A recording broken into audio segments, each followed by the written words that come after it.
Hi friends, welcome back to C U Jagan blogs. Friends, ನಮ್ಮ ಸರ್ಗೂರಿನಲ್ಲಿ ಭಾರಿ ದೈತ್ಯಾಕಾರದ ಒಂದು ಸಲಗವನ್ನು ಕ್ಯಾಪ್ಚರ್ ಮಾಡಿದ್ದಾರೆ. ಈ ಕ್ಯಾಪ್ಚರನ್ನು ನಮ್ಮ ಪ್ರಶಾಂತನ ಕ್ಯಾಪ್ಟನ್ಸಿಯಲ್ಲಿ ಕಾರ್ಯಾಚರಣೆ ಮಾಡಿ ಸೆರೆ ಹಿಡಿದಿದ್ದಾರೆ. ಮೊನ್ನೆ ಈ ಆನೆಗಳೆಲ್ಲ ಸರ್ಗೂರಿಗೆ ಹೋಗಿದ್ದವು. ಮತ್ತು ಈ ತಂಡದಲ್ಲಿ ಏಕಲವ್ಯ, ಪ್ರಶಾಂತ, ಅಯ್ಯಪ್ಪ, ಸುಗ್ರೀವ, ಧನಂಜಯ ಆನೆಗಳು ಭಾಗಿಯಾಗಿದ್ದಾವೆ. ನಿನ್ನೆ ಕಾರ್ಯಾಚರಣೆ ಮಾಡಲಿಲ್ಲ, ಇವತ್ತು ಮಧ್ಯಾಹ್ನ ಕಾರ್ಯಾಚರಣೆ ಮಾಡಿ ಈ ಆನೆಯನ್ನು ಸೆರೆ ಹಿಡಿದಿದ್ದಾರೆ. ಭಾರಿ ದೈತ್ಯಾಕಾರದ ಆನೆ ಇದು. ಆ್ಯಕ್ಚುಲಿ ನಮ್ಮ ಸುಬ್ರಹ್ಮಣ್ಯನ ನೋಡಿದಾಗೆ ನೆನಪು ಬರುತ್ತೆ. ಎನ್ ಬೇಗೂರು ಅರಣ್ಯ ವಲಯದ ಹಾಗೂ ಮೊಳೆಯೂರು ಅರಣ್ಯ ವಲಯದ ವ್ಯಾಪ್ತಿಯಲ್ಲಿ ಸುಮಾರು ಒಂದು 20ರಿಂದ 30 ಹಳ್ಳಿಗಳ ರೈತರಿಗೆ ದಿನನಿತ್ಯ ಫಸಲು ತಿಂದು ಬೆಳೆಗಳನ್ನು ನಾಶ ಮಾಡಿ ರೈತರ ಪ್ರಾಣವನ್ನು ಸಹ ತೆಗೆದಿತ್ತು. ಅರಣ್ಯ ಇಲಾಖೆ ಮತ್ತು ಸಾರ್ವಜನಿಕರಿಗೆ ಸಮಸ್ಯೆಯನ್ನು ಭಾರಿ ಕೊಡ್ತಿತ್ತು ಈ ಆನೆ. ಈ ಆನೆಯನ್ನು ಸೆರೆ ಹಿಡಿಯುವಲ್ಲಿ ಯಶಸ್ವಿಯಾಗಿ ಕಾರ್ಯನಿರ್ವಹಿಸಿದ್ದಾರೆ ಬಂಡೀಪುರದ CF ಪ್ರಭಾಕರನ್ ಅವರು ಮತ್ತು ಯಡಿಯಾಲ ACF ಪರಮೇಶ್ವರ್ ಸರ್, ಮತ್ತು ಮೊಳೆಯೂರು RF ನಾರಾಯಣ್ ಸರ್, ಮತ್ತು ಎನ್ ಬೇಗೂರು RF ಅಮೃತೇಶ್, ಅರಣ್ಯ ಇಲಾಖೆ ಸಿಬ್ಬಂದಿಗಳು, ಬಂಡೀಪುರ ವನ್ಯ ಜೀವಿ ಪಶುವೈದ್ಯರಾದ ಡಾಕ್ಟರ್ ವಾಸಿಂ ಸರ್ ಅವರು ಸಹ ಶಾರ್ಪ್ ಶೂಟರ್ ಆಗಿ ಕೆಲಸ ನಿರ್ವಹಿಸಿದರು. ರಂಜನ್ ಸರ್ ಮತ್ತು ನಮ್ಮ ಧನಂಜಯ ಆನೆ, ಸುಗ್ರೀವ, ಅಯ್ಯಪ್ಪ, ಏಕಲವ್ಯ, ಪ್ರಶಾಂತ್ ಆನೆ, ಮಾವತೂರು ಹಾಗೂ ಕಾವಡಿಗಳು ತುಂಬ ಹೃದಯದ ಧನ್ಯವಾದಗಳನ್ನ ಸಲ್ಲಿಸಬೇಕು. ಅದೇ ಥರ ಈ ಆನೆಯನ್ನು ರಾಂಪುರ ಕ್ಯಾಂಪಿಗೆ ಶಿಫ್ಟ್ ಮಾಡ್ತಾರೆ ಅಂತ ಹೇಳಿದ್ರು. ಹಾಗೆ ರಾಂಪುರ ಕ್ಯಾಂಪಿಗೆ ಶಿಫ್ಟ್ ಮಾಡ್ತಿದ್ದಾರೆ. ಭಾರಿ ದೈತ್ಯದ ಗಾತ್ರದ ಆನೆ ಇದು. ನೋಡ್ಲಿಕ್ಕೆ ಗೊತ್ತಾಗುತ್ತೆ. ನಮ್ಮ ಏಕಲವ್ಯ, ಅಯ್ಯಪ್ಪ ಎಲ್ಲ ಏನಿದ್ರೆ ಅವ್ರ ಮೇಲೇ 1 ಅಡಿ ಜಾಸ್ತಿ ಇದೆ. ಭಾರಿ ದೈತ್ಯವಾದಂಥ ಆನೆ. ಅಂದಾಜು ಒಂದು 30 ವರ್ಷದ ಒಳಗಡೆ ಇರುವಂಥ ಆನೆ. ತುಂಬ ಸುಂದರವಾಗಿದೆ. ಏನೋ ಕಣ್ಣಿಗೆ ಸ್ವಲ್ಪ ಹಾನಿಯಾಗಿದೆ ಅಂತ ಹೇಳ್ತಾ ಇದ್ರು. ಅದ್ರ ಬಗ್ಗೆ ಅಷ್ಟು ಮಾಹಿತಿ ಇಲ್ಲ. ಹಾಗೆಯೇ ಮುಂದಿನ ದಿನಗಳಲ್ಲಿ ಮತ್ತಷ್ಟು ಯಶಸ್ವಿ ಕಾರ್ಯಾಚರಣೆಗಳನ್ನು ಮಾಡಬೇಕು. ಆದರೆ ಏನೋ ಒಂದು ಬೇಜಾರ, ಈ ಲಾಸ್ಟ್ ಟೈಮ್ ಕೊರೋನಾ ಆದಮೇಲೆ ನಮ್ಮ ಏಕಲವ್ಯ ಒಂದು ಪರ್ಫೆಕ್ಟ್ ಅಂತ ಹೇಳ್ಬೋದು. ಮಿಕ್ಕ ಆನೆಗಳು ಅಷ್ಟು ಸ್ಟಡಿಯಾಗಿ, ಅಷ್ಟು ಬೇಗ ಪಳಗಿ, ಆ್ಯಕ್ಟಿವ್ ಆಗಿ ಎಲ್ಲ ಕಾಣೋದಿಲ್ಲ. ಅದೊಂದಿದೆ. ಮತ್ತು ಹಾಗೆಯೇ ನಮ್ಮ ಅಭಿಮನ್ಯು ಸಹ ಕಾರ್ಯಾಚರಣೆಗೆ ಬಳಸುವಂತಾಗಲಿ. ಯಾಕೆ ಅಂತ ಹೇಳಿದ್ರೆ ಅಭಿಮನ್ಯು ಈಗ 2 ವರ್ಷದಿಂದ ಎಲ್ಲಿಗೂ ಹೋಗ್ತಾ ಇಲ್ಲ. ತುಂಬ ಬೇಜಾರಾಗುತ್ತೆ ಅದೊಂದು. ಯಾಕೆ ಅಂತ ಗೊತ್ತಿಲ್ಲ. ಇನ್ನೂ ತಾಕತ್ತು, ಶಕ್ತಿ ಎಲ್ಲವೂ ತುಂಬ ಇದೆ.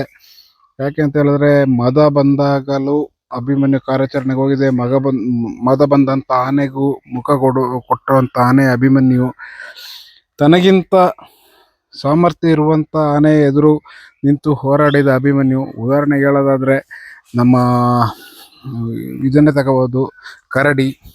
ಹಾಗೆಯೇ ನಮ್ಮ ಇದು ವಿರಾಟ್ ಆನೆ, ಸುಬ್ರಹ್ಮಣ್ಯ, ಶ್ರೀಕಂಠ. ಈಗ ಏನು ಬೇಡ, ಮೊನ್ನೆ ಒಂದು ಆನೆನ ಕೆರೆಕಟ್ಟೆಯಿಂದ ಕ್ಯಾಪ್ಚರ್ ಮಾಡಿ ಬರುವಾಗ ಎಲ್ಲ ಆನೆಗಳಿದ್ದು. ಆದರೆ ವಿಶೇಷವಾಗಿ ನಮ್ಮ ದೊಡ್ಡರ್ವೆ ಕ್ಯಾಂಪಿಗೆ ಆನೆನ ಅನ್ಲೋಡ್ ಮಾಡಬೇಕಾದ್ರೆ ನಮ್ಮ ಅಭಿಮನ್ಯುವೇ ಅಲ್ಲಿ ಇರಬೇಕಾಯ್ತು. ಮುಖ ಕೊಟ್ಟು ಅಭಿಮನ್ಯು ಆತನನ್ನು ಕೆಳಗಿಳಿಸುವಂಥದ್ದನ್ನು ನಾವು ನೋಡಿದ್ದೇವೆ. ನಮ್ಮ ಅಭಿಮನ್ಯುವಿಗೆ ಇನ್ನೂ ಒಂದು 10 ವರ್ಷ ಯಾವುದೇ ಆನೆಗೂ ಜಗ್ಗದೆ, ಎದೆಗುಂದದೆ ಕೆಲಸ ಮಾಡ್ತಾನೆ. ಯಾಕೆಂತಂದರೆ ಈ ಥರ ಕಟ್ಟಾಕೊಂಡಿದ್ರೆ ಈಗ ನಾವು ನೋಡ್ತಾ ಇರ್ಬೋದು. ನಮ್ಮ ವಿಕ್ರಮ ಒಂದು ಸೈಡಿಗಾಯಿತು, ಗಜೇಂದ್ರ ಸೈಡಿಗಾಯಿತು. ಮುಂದಿನ ದಿನಗಳಲ್ಲಿ ಅಭಿಮನ್ಯು ಅದೇ ದಾರಿಯನ್ನು ಹಿಡಿಯುವಂಥ ಲಕ್ಷಣಗಳು ಕಂಡು ಬರ್ತಾ ಇದ್ದಾವೆ. ಯಾಕೆಂದರೆ ಸಮೀಪ ಇರುವಂಥ ಹುಲಿ ಕಾರ್ಯಾಚರಣೆಗಳಿಗೂ ಬಳಸ್ತಾ ಇಲ್ಲ. ಈಗ ಏನಾಗ್ತದೆ ಅಂತಂದರೆ, ಈಗ ನಾವೇ ಎಕ್ಸಾಂಪಲ್, ಒಂದು ವಾರ ನಮಗೆ ಒಂದು ಮನೆ ಒಳಗಡೆ ಕೂತ್ಕೊಂಡಿದ್ರೆ ನಮಗೇನಾಗ್ತದೆ, ಅದೇ ಥರ ಹಿಂಸೆ ಆಗ್ತದೆ. ಅದನ್ನು ನೋಡಿಕೊಂಡು ಒಳ್ಳೆಯ ಅನುಭವ ಇದೆ ಅಭಿಮನ್ಯುಗೂ. ಅದೇ ರೀತಿ ಅಭಿಮನ್ಯುವಿನ ಮಾವುತ ವಿಶ್ವ ನಂಬರ್ 1 ಕುಮ್ಕಿ ಆನೆ ಅಂತ ಹೆಸರು ಮಾಡಿದಂಥ ಅಭಿಮನ್ಯು. ಅದೇ ಥರದ ವಿಶ್ವ ನಂಬರ್ 1 ಮಾವುತ ಅಂತಲೂ ಹೇಳ್ಬೋದು ವಸಂತ್ ಅವರು.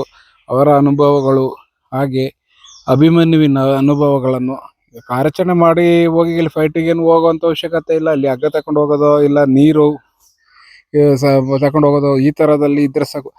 ಅವಶ್ಯಕತೆ ಇದ್ದಾಗ ಈಗ ಫಿಫ್ತ್ ಒಂದು ಎಕ್ಸ್ಟ್ರಾ ಪ್ಲೇಯರ್ ಅಂತ ಇರ್ತಾರಲ್ವಾ, ಆ ಕೆಲಸಕ್ಕಾದ್ರೆ ಬಳಸ್ಕೋಬೇಕು. ಯಾಕಂತಂದರೆ ನಾವು ಅಭಿಮನ್ಯುವನ್ನ ಆ ರೀತಿ ಕ್ಯಾಂಪಲ್ಲಿ ಒಂದೇ ಕಡೆ ನಿಂತ್ಕೊಳ್ಳೋದು,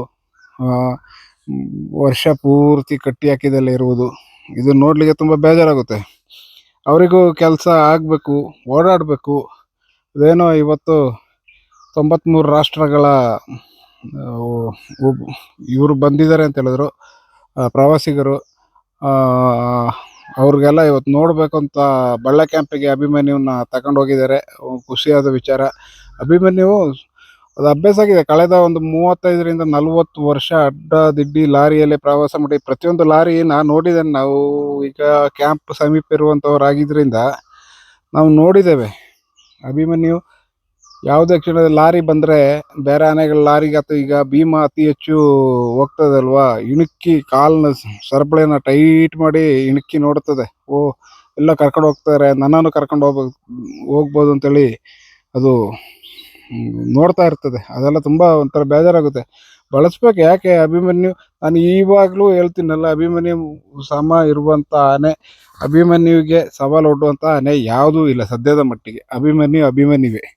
ಅದು ಈಗ 2 ಆನೆ ಒಟ್ಟಿಗೆ ಬಂದರೂ ಅದು ಫೇಸ್ ಮಾಡುವಂಥ ಕೆಪಾಸಿಟಿ ಇದೆ. ಯಾಕೆ ನಾವೀಗ ನೋಡ್ತೀವಿ, ಬಂದಂಥ ಮಹಾರಾಷ್ಟ್ರ ಭೀಮನನ್ನೇ ಬಿಡಲಿಲ್ಲ.